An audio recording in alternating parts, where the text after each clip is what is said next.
अस्सलामुअलैकुम व्यूवर्स, यहाँ पर आप लोग देखेंगे ज़ैनब सलीम को देखते साथ उस पर गुस्सा होने लगती है। कहती है मैं जहाँ भी जाती हूँ वहीं तुम मेरा पीछा करते हुए आ जाते हो। तो सलीम उसको बताता है कि देखो तुम्हें गलत फहमी हुई है, मैं यहाँ अपने किसी काम से आया था। कहती है ठीक है, अपने काम से काम रखो और मुझे आइंदा नज़र मत आना। ज़ैनब सलीम की आंखों से ओझल होकर एक तरफ इंतज़ार कर रही होती है उस शख्स का जिसके हाथों आयशा ने पैसे भिजवाने होते हैं, लेकिन इसको पता नहीं होता कि वो शख्स सलीम ही है। सलीम दूसरी तरफ आयशा को कॉल करता है और कहता है कि मैं इंतज़ार कर रहा हूँ, वो लड़की अभी तक नहीं आई। तो आयशा उसे कहती है तुम वहीं रुको, मैं उससे कॉल करके पूछती हूँ। आयशा फिर ज़ैनब के नंबर पर कॉल मिला रही होती है, लेकिन ज़ैनब अपना फ़ोन कैफ़े में ही भूल आती है, इसलिए फ़ोन नहीं लग रहा। आयशा परेशान होती है कि कहीं ज़ैनब के साथ तो कुछ ऐसा गलत नहीं हो गया। और फिर उसके बाद हम देखेंगे कि वहाँ पर इपिक आ जाती है। इपिक कहती है कि मैं यहाँ बैठ सकती हूँ। आयशा कहती है क्यों नहीं, बिल्कुल बैठ सकती हो, तुम तो वैसे भी एलिफ से प्यार करती हो। कहती है मैं उसके लिए पेंटिंग बनाना चाहती हूँ। तो आयशा खुश हो जाती है, कहती है ज़रूर तुम पेंटिंग बनाओ, और वो तुमसे मानूस रहती है। इसके बाद हम लोग देखेंगे कि ज़ैनब छुप कर देख रही होती है कि सलीम वहाँ से चला जाए, लेकिन सलीम नहीं जा रहा होता। फिर आयशा कॉल करके सलीम से कहती है कि मैं माफ़रत चाहती हूँ, उस लड़की से बात नहीं हो पाई, इसलिए तुम बेशक वापस आ जाओ। तो यहाँ पर सलीम कहता है कि ठीक है, मैं वापस आ जाता हूँ और आकर आपको पैसे लौटा दूँगा। इसके बाद अगले सीन में हम लोग देखेंगे गोंजा से बात कर रही है आरजू और उसे बता रही है कि उसके साथ क्या हुआ। वो कहती है फैसल को सब बातों का इल्म हो चुका है, मुझे नहीं पता उसे किस तरह ये सब बातें पता चली, ये भी कि एलिफ केनान की बेटी है और मैली उसकी वाइफ है। तो गोंजा कहती है ये सब कुछ कैसे हो सकता है, हमारे घर की बात बाहर कैसे जा सकती है। आरजू कहती है मुझे शक है आयशा ने ही बताया होगा। गोंजा उसकी हाँ में हाँ मिलाती है। इसी लम्हे मोबाइल पर गोंजा को मैसेज रिसीव होता है फैसल की तरफ से। उसने पूछा होता है हाँ भाई क्या कर रही हो मेरी लड़की।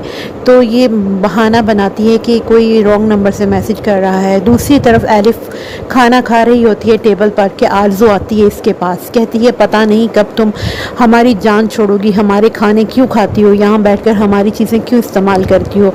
फिर इसके आगे पड़ा प्लेट में खाना उठाकर डस्टबिन में गिरा देती है। एलिफ मायूस होकर उसकी तरफ देख रही होती है और आलिफ से गुस्से से कहती है कि आइंदा मेरे सामने मत आना।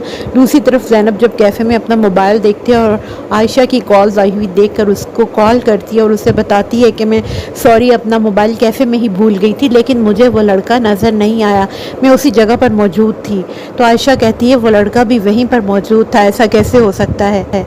अगले सीन में हम लोग देखेंगे किनान को एक फ़ोटो नज़र आती है। जब वो उठा कर देखता है तो वो मैलिक की तस्वीर होती है। उसे गुस्सा तो आता है क्योंकि मैलिक अब उसके पास नहीं है, और उसे फिर वो बीते दिन याद आते हैं जब वो मैलिक की तस्वीर बना रहा था। और फिर उसको कहता है कि ज़रा सा चेहरा इस तरफ करो, मुझे अपने कैमरे में सिर्फ तुम्हारा चेहरा चाहिए और तुम्हारे जैसी लड़की ही मेरी ज़िंदगी में शामिल हो सकती है। तो बहुत अच्छे दिन थे वो लम्हे, वो सब कुछ इसको याद आ रहा होता है। ये सब कुछ कहते हुए प्यार से उसे गले लगा लेता है, कहता है मैं सिर्फ और सिर्फ तुम्हारा हूँ। दूसरी तरफ हम देखेंगे कि फैसल घर आता है और कहता है कि तुम मुबारकबाद नहीं दोगी। मैलिक से कहता है कि मुझे तुम्हारे शौहर ने नई गाड़ी ले ली। वो कहती है हराम के पैसों से ली हुई चीज़ की मैं क्यों मुबारक दूँ। वो कहता है मेरे हक हलाल की कमाई है, ये हराम के पैसे नहीं हैं। यहाँ पर फैसल फिर से उस पर गुस्सा होने लगता है, चीखता चिल्लाता है। आखिरकार उसे पकड़कर धकेल कर फिर से कमरे में बंद कर देता है।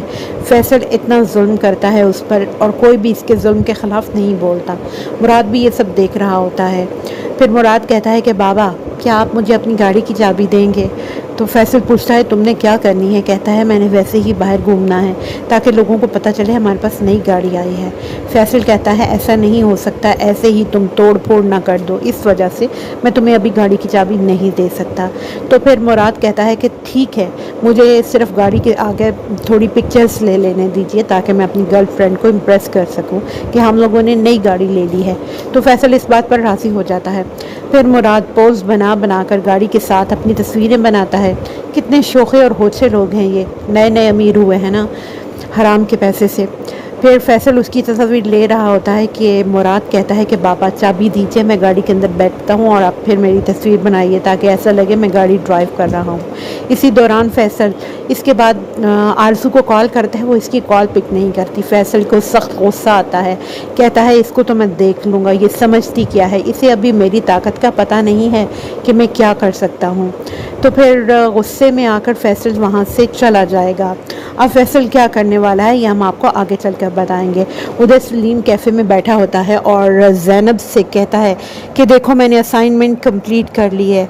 ज़ैनब उसे कहती है कि देखो तुम्हें मैंने कहा था मुझे सिर्फ थोड़ा सा वक्त और दे दो, मैं टाइम निकाल कर तुम्हारी हेल्प करने वाली थी। तो सलीम कहता है ये सब कुछ तुम्हारी हेल्प की वजह से ही तो मुमकिन हुआ है। मैं यहाँ बैठा, जब भी कोई मुश्किल पेश आती थी तो तुम मुझे बताती थी, इस तरह से ये कंप्लीट हो गई।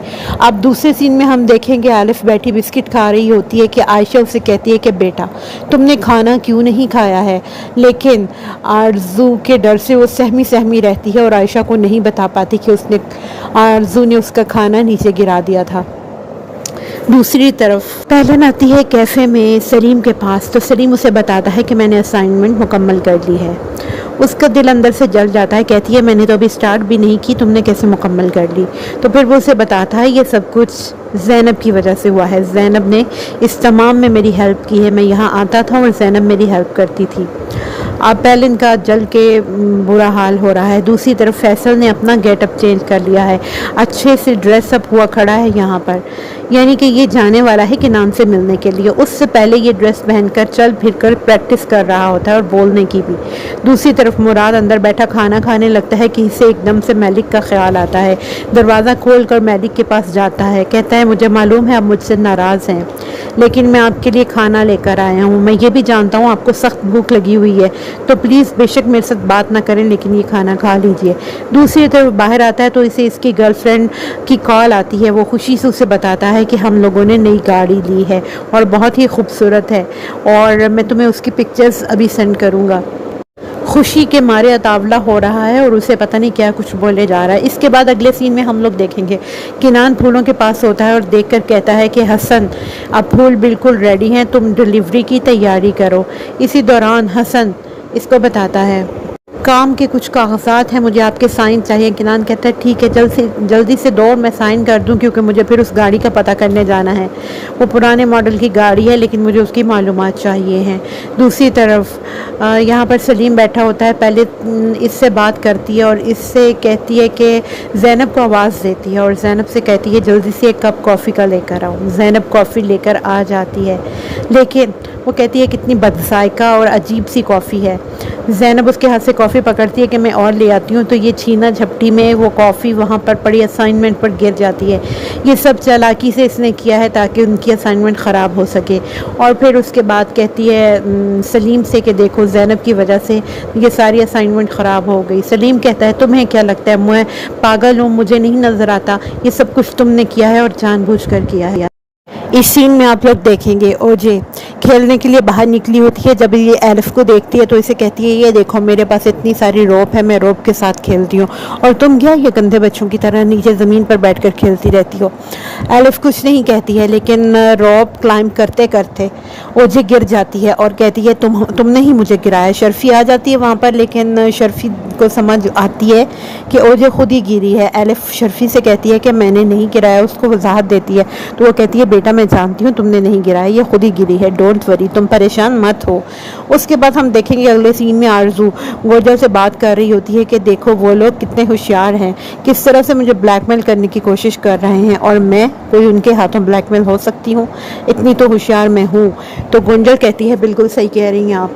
इसी दौरान ये लोग बातें कर रहे होते हैं कि नीचे से आलिया की आवाज़ आती है, तो ये दोनों ही बाहर आ जाती हैं। आलिया कहती है कभी अपनी उलझनों से बाहर निकल कर अपनी बच्ची को भी देख लिया करो। तो कहती है क्या हुआ है, कहती है नीचे आओ और देखो। जब वो नीचे आती है आरज़ू तो ओजे कहती है कि मुझे चोट आई है, तो शर्फी बताती है कि ये खुद ही रस्सी कूदते हुए गिर गई थी। तो फिर उसके बाद हम लोग देखेंगे अगले सीन, ये लेटी होती है यहाँ पर ओजे और फिर बाहर फैसल पहुंच जाता है नर्सरी किनान से मिलने के लिए और फिर मैसेज करता है आरजू को कि देखो तुम कितनी चालाक बनती थी और मुझे देखो मैं क्या कर सकता हूँ, मैं नर्सरी पहुँच गया हूँ तुम्हारे शौहर से मिलने के लिए। तो यहाँ पर फैसल किनान से मिलता है और उससे कहता है कि मैं नया नया यहाँ आया हूँ और मैंने शॉप बनाई है, मैंने अभी अभी कारोबार शुरू किया है, तो मुझे अपनी शॉप के लिए कुछ फ्लावर्स चाहिए थे, इसीलिए मैं आपकी नर्सरी विज़िट करने आया हूँ। तो फिर किनान उसे कहता है बिल्कुल क्यों नहीं, हमारे गार्डन में बहुत अच्छे फ्लावर्स हैं, आप देख सकते हैं आपको जो चाहिए। हसन आपको गाइड करता है। दूसरी तरफ उसकी नज़र फैसल की आरजू पर पड़ती है तो वह हसन के साथ बात करने में मशगूल हो जाता है, लेकिन जैसे ही किनान देखता है आरजू को तो कहता है कि तुम यहाँ क्या कर रही हो। वो कहती है कि यहाँ के फूल बहुत खूबसूरत हैं, मैं उन्हीं को देखने आई हूँ। तो किनान कहता है अच्छा ठीक है आओ विज़िट करो। फिर अगले सीन में आप लोग देखेंगे ज़ैनब बहुत परेशान है मालिक की वजह से। अर्दा कहता है कि क्या बात है। ज़ैनब उसे कहती है कि यहाँ पर डिश वॉशर के लिए हमें किसी न किसी को हायर करना होगा क्योंकि यहाँ पर बड़ा मसला होता है। अर्दा कहता है बिल्कुल। तो ज़ैनब कहती है मेरी नज़र में एक लड़की है लेकिन हमें उसे रहाइश का भी इंतज़ाम करके देना होगा। अर्दा कहता है तुमने मुझे पहले क्यों नहीं बताया, ये तो मसला ही हल हो गया। हमारी कैफ़े में एक स्टोर है, वो उसकी रहाइश के लिए काम आ सकता है, तो तुम उसे बुला लो। दूसरी तरफ फैसल से आरजू कह रही होती है कि तुमने हिम्मत कैसे की यहाँ पहुँचने की, तुम्हारे पास कोई सबूत है नहीं।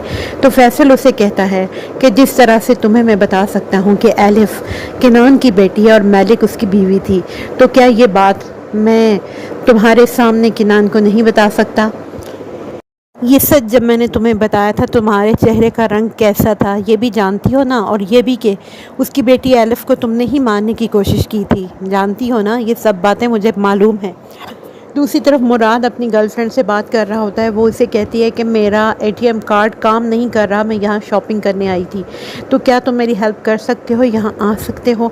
इसी असना में ज़ैनब भी होती है तो वो उसको देख कर कहता है ठीक है ओके डार्लिंग बाय, मैं अभी आता हूँ। ज़ैनब से कह कर जाता है देखो मालिक का ख्याल रखना और उसे कमरे से बाहर मत आने देना वरना बाबा तुम्हें और मुझे नहीं छोड़ेंगे। ज़ैनब कहती है ठीक है। उसके जाने के बाद अंदर आती है और मालिक से खुश होकर कहती है तुम्हारे लिए नौकरी का बंदोबस्त हो चुका है, जानती हो वहाँ तुम्हें रिहाइश भी मिलेगी।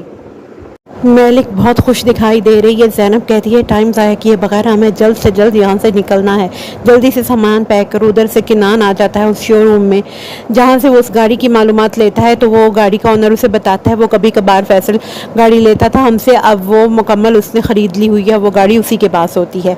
तो उसका एड्रेस लेकर किनान वहाँ रवाना हो जाता है। उस घर के बाहर जब पहुँचता है मालिक के घर के बाहर, अंदर से मालिक और ज़ैनब जब तैयारी करके बाहर निकलने ही वाली होती हैं, दोस्तों क्या इन दोनों का सामना हो पाएगा, या मालिक अपने आप को क्यों छुपा रही है, वो क्यों अपनी बच्ची की शिनाख्त भी किनान से छुपा रही है, क्या ऐसा करने से उसे कोई फ़ायदा मिल रहा है या उसे सच बता देना चाहिए। अब आने वाली एपिसोड में इन सब के बारे में आपको बताएंगे। तब तक